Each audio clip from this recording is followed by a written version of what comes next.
Welcome, brave souls, to Ghost Gumbo, where darkness meets storytelling.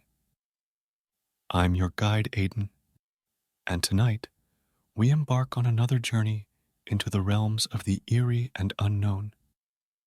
Prepare yourselves for a tale that will send shivers down your spine, a story that will linger in your thoughts long after the final words have been spoken. So, dim the lights, gather close, and brace yourselves for NoEnd House.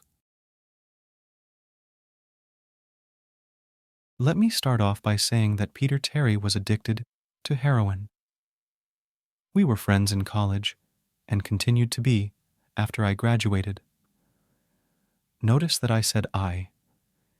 He dropped out after 2 years of barely cutting it. After I moved out of the dorms and into a small apartment, I didn't see Peter as much. We would talk online every now and then. AEM was king in pre-Facebook years. There was a period where he wasn't online for about 5 weeks straight. I wasn't worried. He was a pretty notorious flake and drug addict, so I assumed he just stopped caring. But then one night, I saw him come on. Before I could initiate a conversation, he sent me a message. "David, man, we need to talk."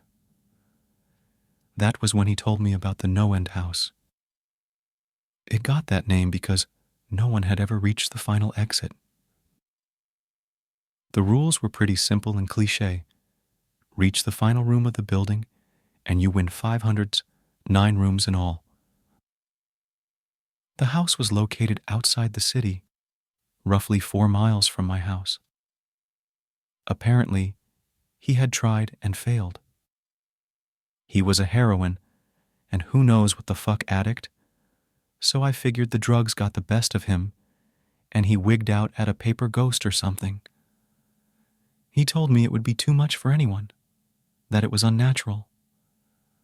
I didn't believe him. Why would I? I told him I would check it out the next night, and no matter how hard he tried to convince me otherwise, $500 sounded too good to be true. I had to. I set out the following night. This is what happened. When I arrived, I immediately noticed something strange about the building. Have you ever seen or read something that shouldn't be scary, but for some reason a chill crawls up your spine? I walked toward the building, and the feeling of uneasiness only intensified as I opened the front door.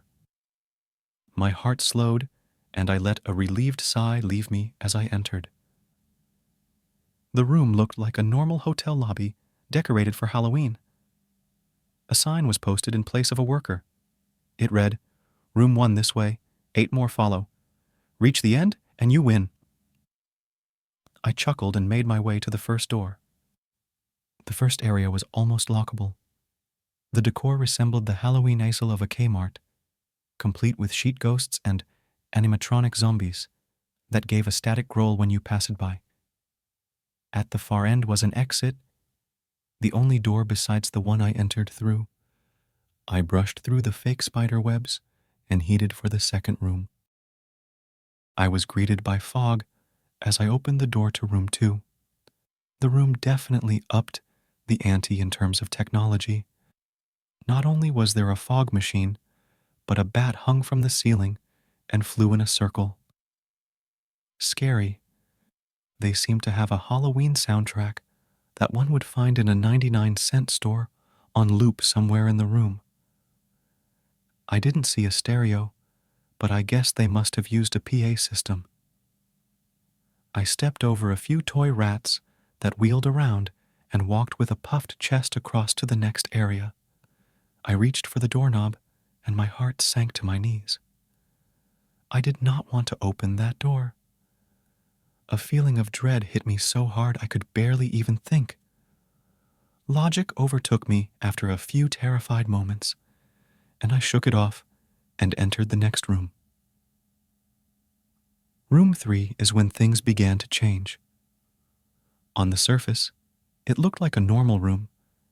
There was a chair in the middle of the wood-paneled floor, A single lamp in the corner did a poor job of lighting the area, and it cast a few shadows across the floor and walls. That was the problem. Shadows. Plural. With the exception of the chairs, there were others. I had barely walked in the door, and I was already terrified. It was at that moment that I knew something wasn't right. I didn't even think as I automatically tried to open the door I came through. It was locked from the other side. That set me off. Was someone locking it as I progressed? There was no way. I would have heard them. Was it a mechanical lock that set automatically? Maybe. But I was too scared to really think. I turned back to the room, and the shadows were gone. The chair's shadow remained, but the others were gone. I slowly began to walk. I used to hallucinate when I was a kid, so I wrote off the shadows as a figment of my imagination. I began to feel better as I made it to the halfway point of the room. I looked down as I took my steps, and that's when I saw it, or didn't see it.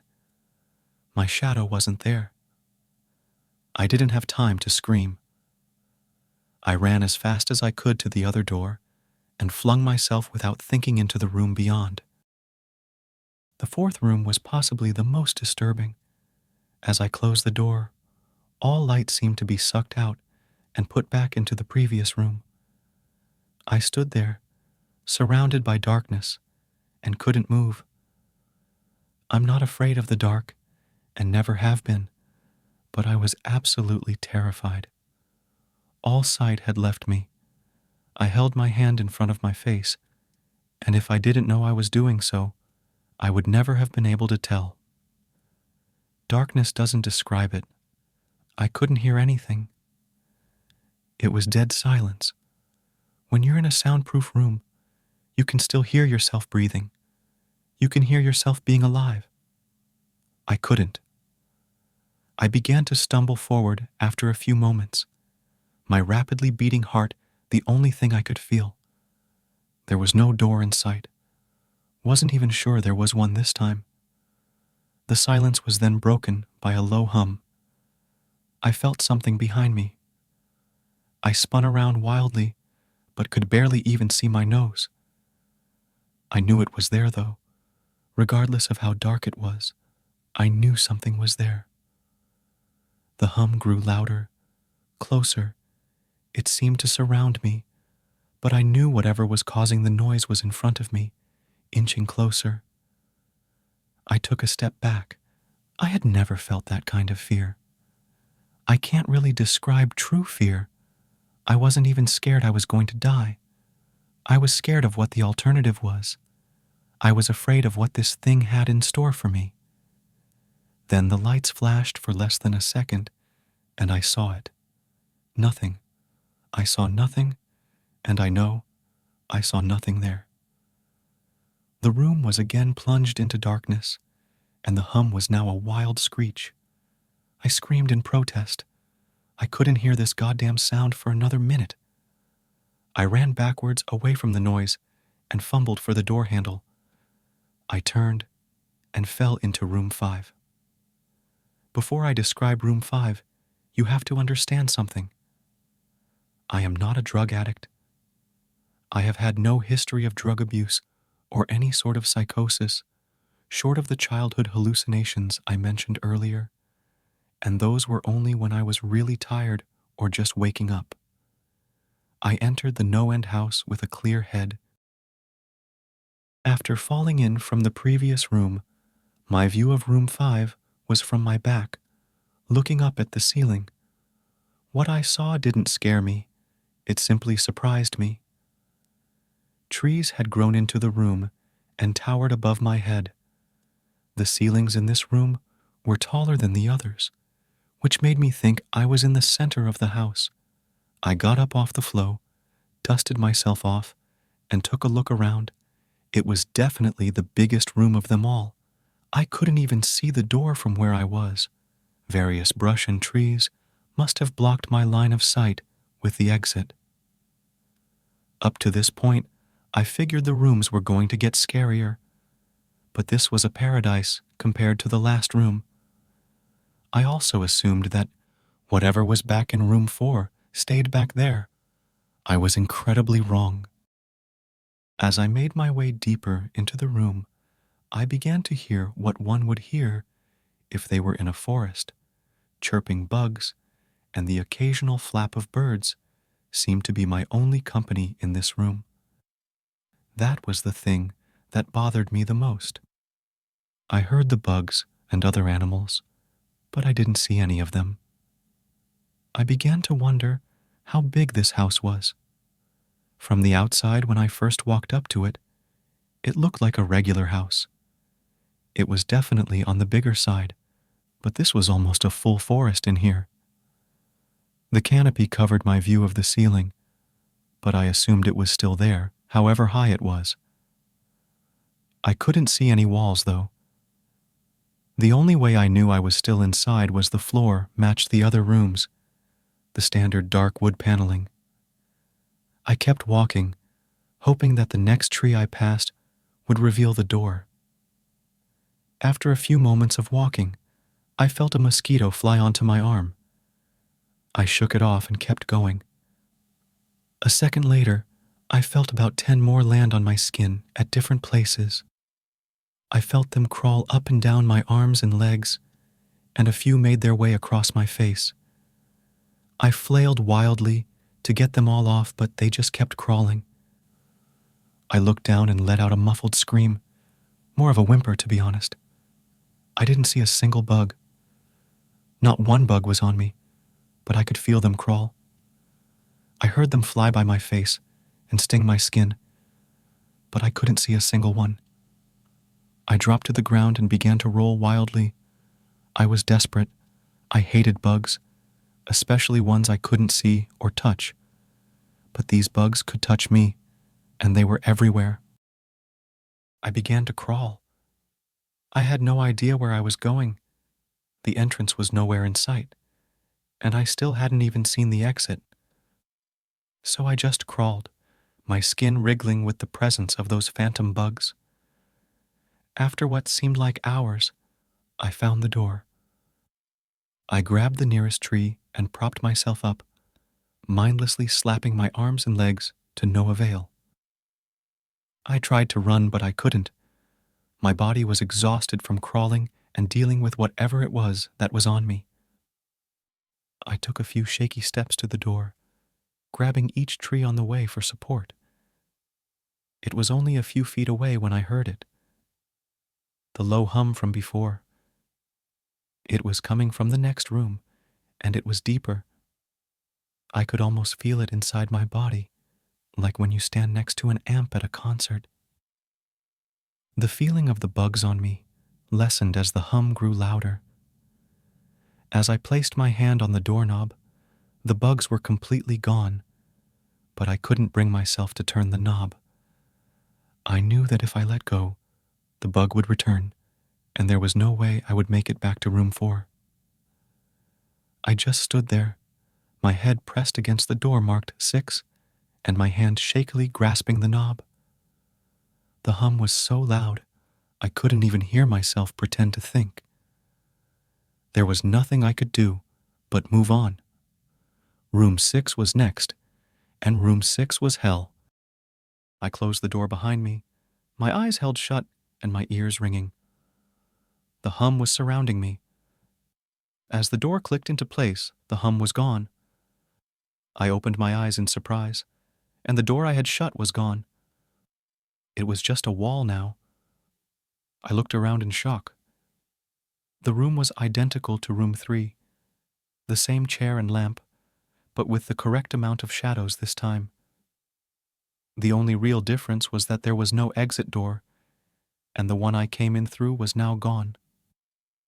As I said before, I had no previous issues in terms of mental instability, but at that moment, I fell into what I now know was insanity. I didn't scream. I didn't make a sound. At first, I scratched softly. The wall was tough, but I knew the door was there somewhere. I just knew it was. I scratched at where the doorknob was. I clawed at the wall frantically with both hands, my nails being filed down to the skin against the wood. I fell silently to my knees. The only sound in the room was the incessant scratching against the wall. I knew it was there. The door was there. I knew it was just there. I knew if I could just get past this wall. Are you all right? I jumped off the ground and spun in one motion. I leaned against the wall behind me, and I saw what it was that spoke to me. And to this day, I regret ever turning around. The little girl was wearing a soft white dress that went down to her ankles.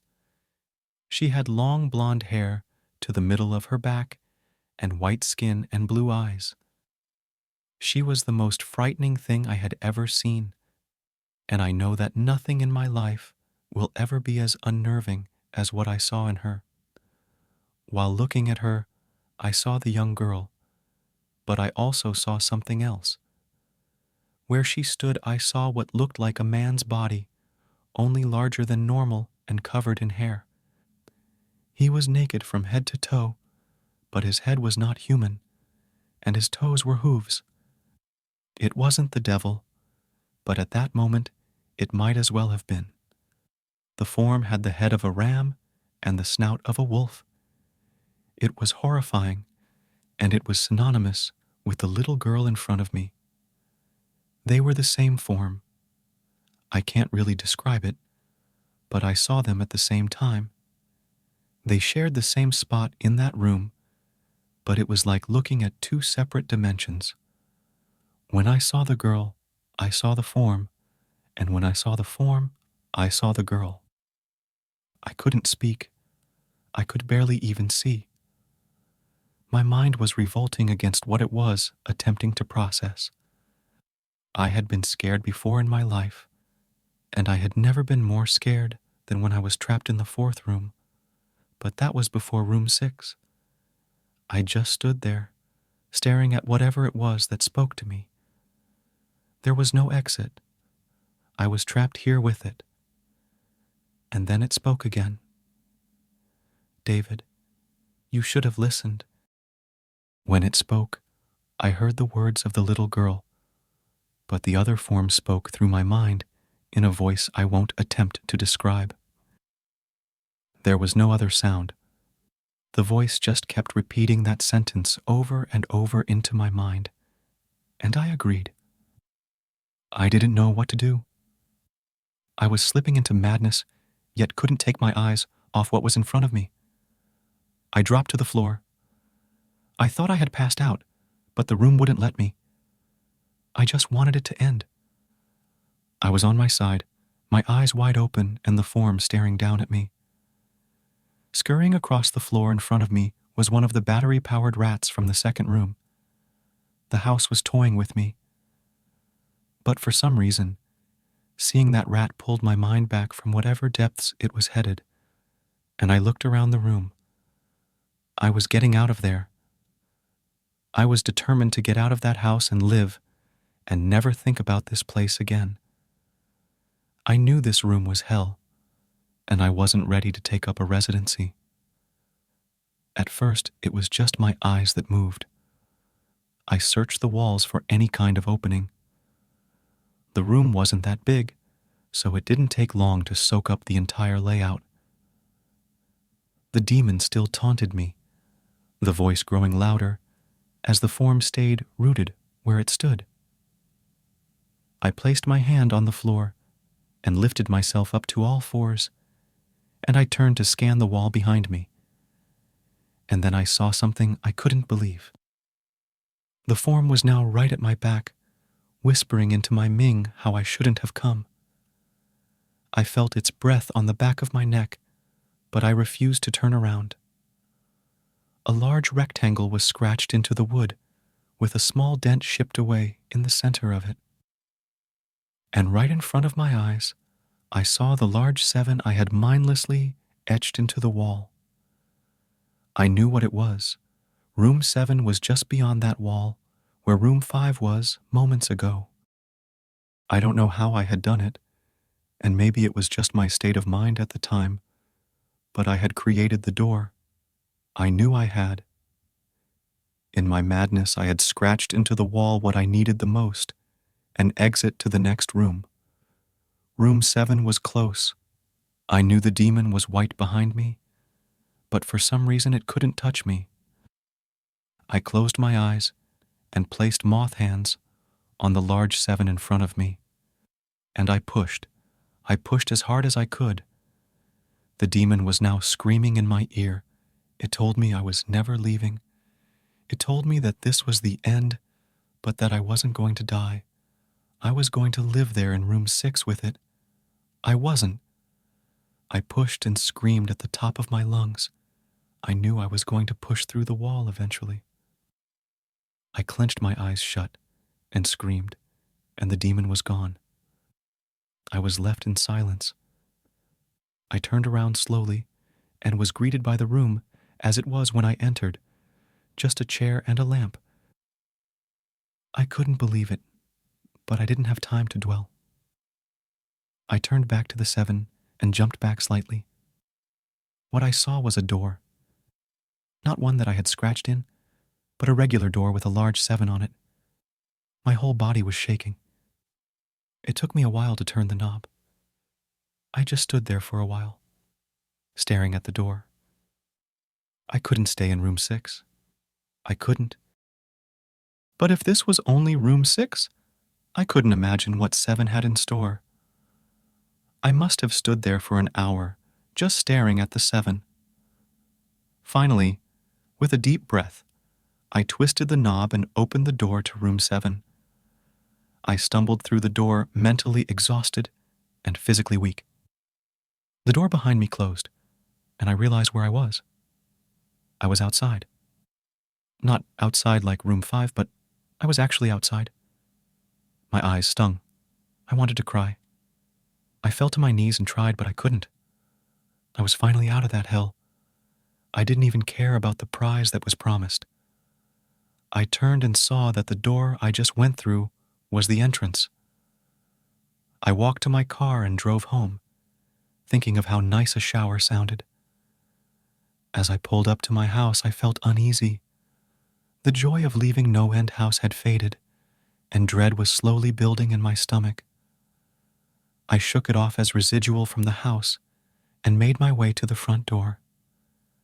I entered and immediately went up to my room. I entered, and there on my bed was my cat Baskerville. He was the first living thing I had seen all night, and I reached to pet him. He hissed and swiped at my hand. I recoiled in shock, as he had never acted like that. I thought, whatever, he's an old cat. I jumped in the shower and got ready for what I was expecting to be a sleepless night. After my shower, I went to my kitchen to make some food. I descended the stairs and turned into the family room, and what I saw would be forever burned into my mind. My parents were lying on the ground, naked and covered in blood. They were mutilated to near unidentifiable states. Their limbs were removed and placed next to their bodies, and their heads were placed on their chests, facing me. The most unsettling part was their expressions. They were smiling, as though they were happy to see me. I vomited and sobbed there in the family room. I didn't know what had happened. They didn't even live with me at the time. I was a mess. And then I saw it. A door that was never there before. A door with a large 8 scrawled on it in blood. I was still in the house. I was standing in my family room, but I was in room 7. The faces of my parents smiled wider as I realized this. They weren't my parents. They couldn't be. But they looked exactly like them. The door marked 8 was across the room, behind the mutilated bodies in front of me. I knew I had to move on, but at that moment I gave up. The smiling faces tore into my mind. They grounded me where I stood. I vomited again and nearly collapsed. Then the hum returned. It was louder than ever, and it filled the house and shook the walls. The hum compelled me to walk. I began to walk slowly, making my way closer to the door and the bodies. I could barely stand, let alone walk, and the closer I got to my parents, the closer I came to suicide. The walls were now shaking so hard it seemed as though they were going to crumble, but still the faces smiled at me. As I inched closer, their eyes followed me. I was now between the two bodies, a few feet away from the door. The dismembered hands clawed their way across the carpet towards me. All the while the faces continued to stare. New terror washed over me, and I walked faster. I didn't want to hear them speak. I didn't want the voices to match those of my parents. They began to open their mouths, and the hands were now inches from my feet. In a dash of desperation, I lunged toward the door, threw it open, and slammed it behind me. Room 8. I was done. After what I had just experienced, I knew there wasn't anything else this fucking house could throw at me that I couldn't live through. There was nothing short of the fires of hell that I wasn't ready for. Unfortunately, I underestimated the abilities of NoEnd House. Unfortunately, things got more disturbing, more terrifying, and more unspeakable in Room 8. I still have trouble believing what I saw in Room 8. Again, the room was a carbon copy of Rooms 4 and 6, but sitting in the usually empty chair was a man. After a few seconds of disbelief, my mind finally accepted the fact that the man sitting in the chair was me. Not someone who looked like me. It was David Williams. I walked closer. I had to get a better look even though I was sure of it. He looked up at me and I noticed tears in his eyes. "Please, please don't do it. Please don't hurt me." "What?" I said. "Who are you? I'm not going to hurt you." "Yes, you are." He was sobbing now. "You're going to hurt me and I don't want you to." He sat in the chair with his legs up and began rocking back and forth. It was actually really pathetic looking, especially since he was me, identical in every way. "Listen, who are you?" I was now only a few feet from my doppelganger. It was the weirdest experience yet, standing there talking to myself. I wasn't scared, but I would be soon. "Why are you—" "You're going to hurt me. You're going to hurt me if you want to leave. You're going to hurt me."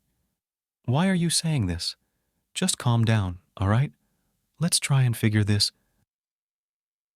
And then I saw it.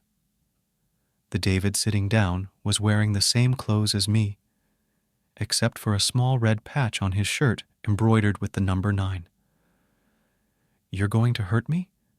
You're going to hurt me, don't please. You're going to hurt me." My eyes didn't leave that small number on his chest.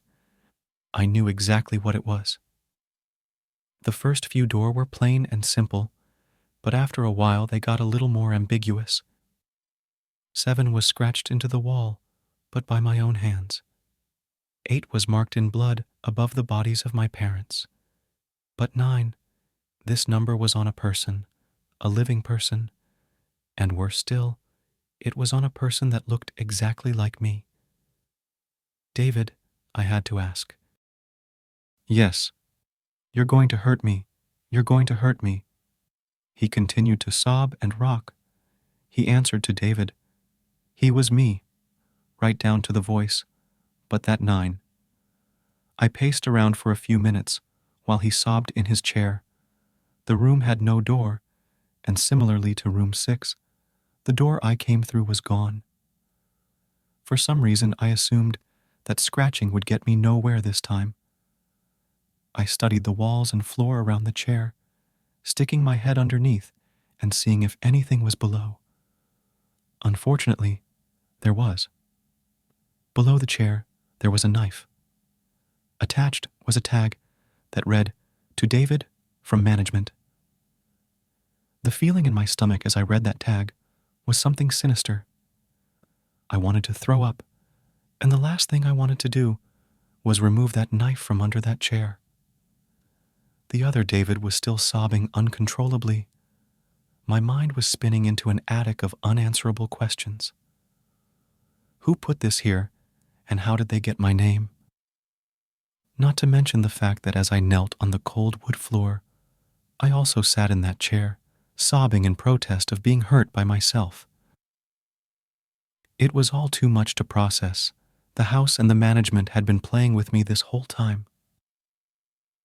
My thoughts, for some reason, turned to Peter, and whether or not he got this far, and if he did, if he met a Peter Terry, sobbing in this very chair, rocking back and forth. I shook those thoughts out of my head. They didn't matter. I took the knife from under the chair, and immediately the other David went quiet. "David," he said in my voice, "what do you think you're going to do?" I lifted myself from the ground and clenched the knife in my hand. "I'm going to get out of here." David was still sitting in the chair, though he was very calm now. He looked up at me with a slight grin. I couldn't tell if he was going to laugh or strangle me. Slowly he got up from the chair and stood facing me. It was uncanny. His height, and even the way he stood, matched mine. I felt the rubber hilt of the knife in my hand and gripped it tighter. I didn't know what I was planning on doing with it, but I had a feeling I was going to need it. Now, his voice was slightly deeper than my own. "I'm going to hurt you. I'm going to hurt you, and I'm going to keep you here." I didn't respond. I just lunged and tackled him to the ground. I had mounted him and looked down, knife poised and ready. He looked up at me terrified. It was like I was looking in a mirror. Then the hum returned, low and distant, though I still feel it deep in my body. David looked up at me as I looked down at myself. The hum was getting louder, and I felt something inside me snap. With one motion, I slammed the knife into the patch on his chest and ripped down. Blackness fell on the room, and I was falling. The darkness around me was like nothing I had experienced up to that point. Room 3 was dark, but it didn't come close to what was completely engulfing me. I wasn't even sure if I was falling after a while. I felt weightless, covered in dark. And then a deep sadness came over me. I felt lost, depressed, and suicidal. The sight of my parents entered my mind. I knew it wasn't real, but I had seen it, and the mind has trouble differentiating between what is real and what isn't. The sadness only deepened. I was in room 9 for what seemed like days, the final room, and that's exactly what it was. The end. NoEnd House had an end, and I had reached it. At that moment, I gave up. I knew I would be in that in-between state forever, accompanied by nothing but darkness. Not even the hum was there to keep me sane. I had lost all senses. I couldn't feel myself. I couldn't hear anything. Sight was useless here, and I searched for taste in my mouth and found nothing. I felt disembodied and completely lost. I knew where I was. This was hell. Room 9 was hell. And then it happened. A light. One of those stereotypical lights at the end of the tunnel. Then I felt ground come up from below me, and I was standing. After a moment or two of gathering my thoughts and senses, I slowly walked toward that light. As I approached the light, it took form. It was a vertical slit down the side of a door, this time unmarked. I slowly walked through the door and found myself back where I started, the lobby of NoEnd House. It was exactly how I left it, still empty, still decorated with childish Halloween decorations. After everything that had happened that night, I was still wary of where I was. After a few moments of normalcy, I looked around the place trying to find anything different. On the desk was a plain white envelope with my name handwritten on it. Immensely curious, yet still cautious, I mustered up the courage to open the envelope. Inside was a letter, again handwritten. David Williams, congratulations. You have made it to the end of NoEnd House. Please accept this prize as a token of your great achievement. Yours forever, Management. With the letter was 5 $100 bills. I couldn't stop laughing.